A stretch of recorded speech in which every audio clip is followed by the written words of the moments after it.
I think Stoicism is philosophy designed for the masses, that if it needs to be simplified so the masses can find an entry point into it, so be it. Ce mec-là, c'est Ryan Holiday, un YouTuber qui a plus d'1,6 million d'abonnés et qui a inondé YouTube avec plus de 1600 vidéos sur son rôle modèle, Marc Aurèle. Marx really says, let that determine what you do and say and think.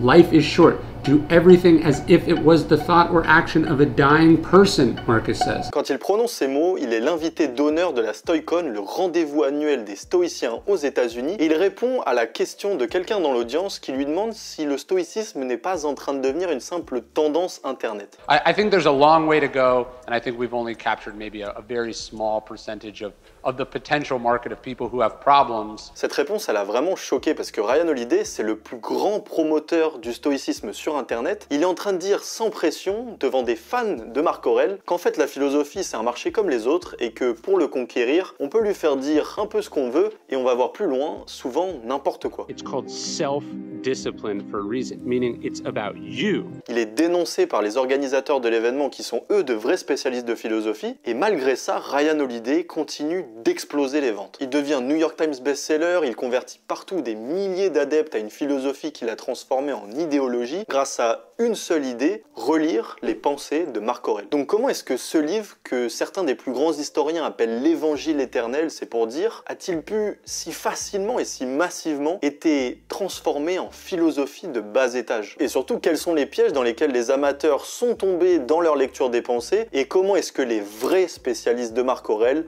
conseillent de lire ce bijou de philosophie?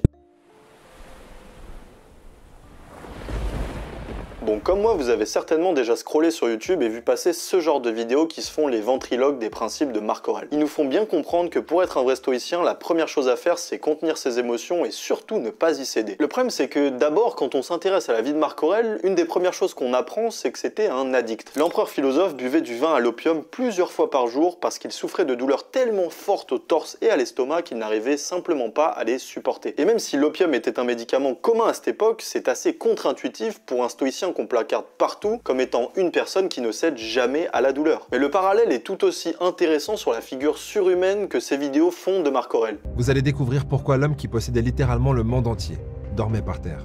Attention, car sa philosophie de vie risque bien de changer la vôtre. Bon, certes, à 19 ans, il est l'homme le plus puissant de la planète. Il domine par la force, par l'esprit et par la vertu n'importe quel humanoïde sur la planète. Mais c'est à croire que les amateurs de Marc Aurèle veulent qu'il ne soit que ça, alors que justement, quand on lit les pensées, l'empereur nous avoue par exemple ceci. Au petit jour, lorsqu'il t'en coûte de t'éveiller et cette pensée à ta disposition, c'est pour faire œuvre d'homme que je m'éveille. En fait, comme nous, Marc Aurèle a la flemme de sortir de son lit le matin. Le soi-disant surhomme est en fait profondément humain. Et je vous vois venir, on pourrait se dire que c'est une exception parmi les stoïciens. Mais en fait, c'est tout l'inverse. Prenons par exemple le chef-d'œuvre des Mémoires d'Adrien de Marguerite Yourcenar. Le pitch est assez simple. Pensez ce qu'aurait écrit l'empereur Adrien à son petit-fils adoptif et successeur Marc Aurèle. Même si ces mémoires sont imaginaires, Yourcenar s'est beaucoup documenté et la validité historique de son travail a été saluée. Mais c'est un livre auquel vous travaillez, ou en tout cas auquel vous songez depuis bien longtemps.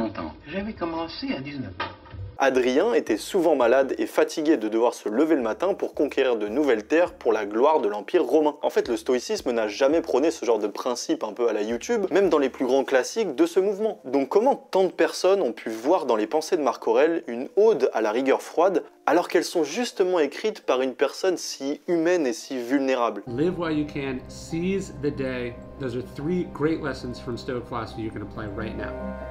Les stoïciens du net ont un peu lu ce livre en pensant qu'il avait été écrit comme le guide parfait du stoïcisme, un peu l'équivalent du manifeste du Parti communiste pour les rouges. Sauf que là aussi, ils sont tombés dans le panneau. Bon, d'un côté, on peut se l'avouer, quand on ouvre un livre, on ne se demande jamais vraiment si l'auteur a voulu qu'on puisse lire ce livre. C'est un peu évident pour nous, s'il n'avait pas voulu que je le lise, il ne l'aurait pas publié. Sauf que les pensées de Marc Aurèle, comme le note d'ailleurs très bien notre cher Ryan, and unlike essentially every other book ever written, this was a book never intended for publication. Sauf qu'ici, à mes yeux, j'ai un peu envie de dire... Oh, ne nous dis pas tout!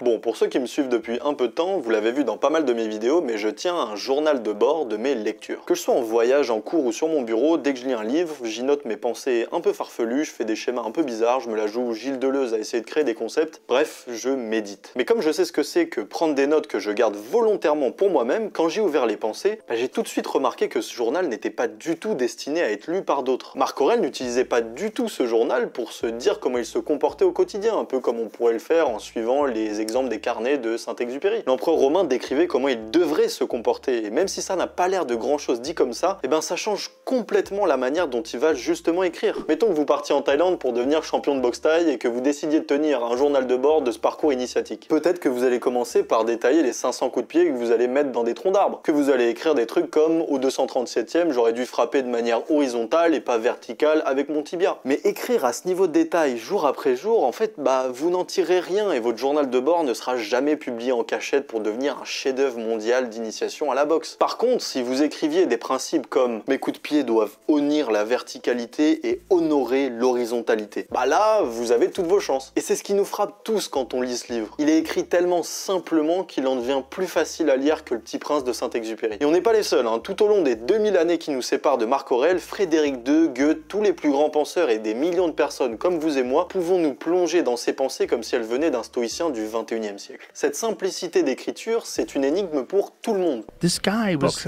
2000 years ago, and he was so brilliant. His philosophy on things, like about forgiving people, like so unexpected, like so much of what he was saying. Donc quand on sait que ce livre n'a même pas été organisé, qu'il a été écrit sans relecture et sans réécriture, ça en devient presque impensable. Mais à mes yeux, c'est cette extrême simplicité qui va causer sa chute. I've probably read Marcus Aurelius's Meditations 100 times, 150 times.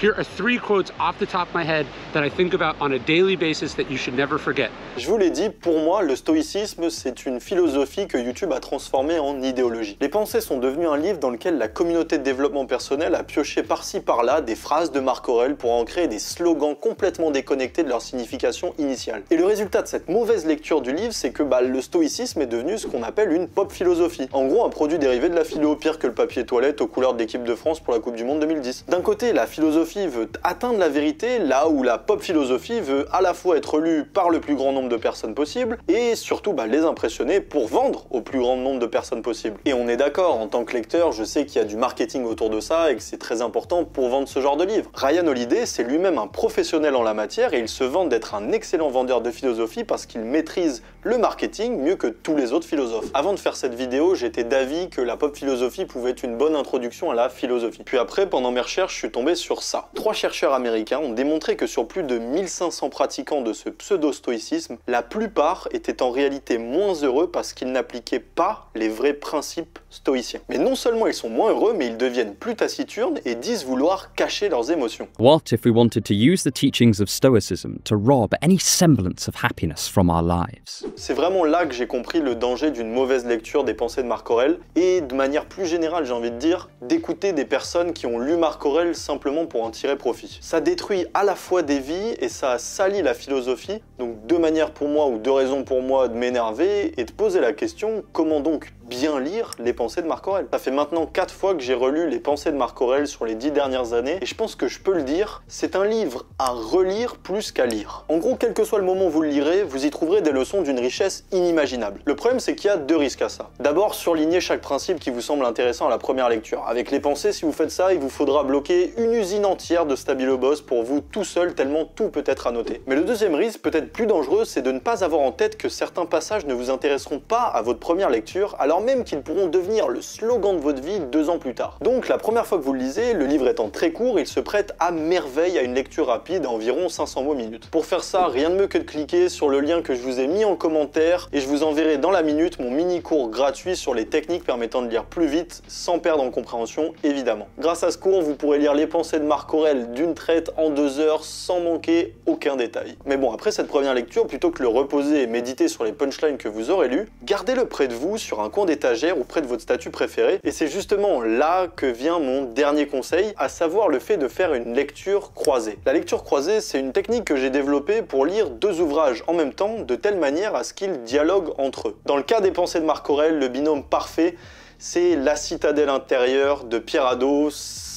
c'est génial. C'est le meilleur guide qui existe pour lire et comprendre clairement Marc Aurèle. C'est comme faire des mots croisés avec la fiche de réponse en gros. Mais bon, je vous vois venir avec vos gros sabots, vous allez vous dire lecture croisée, une méthode, une technique. Moi j'ai l'impression de faire ça avec les 5 bouquins que j'ai sur mon bureau.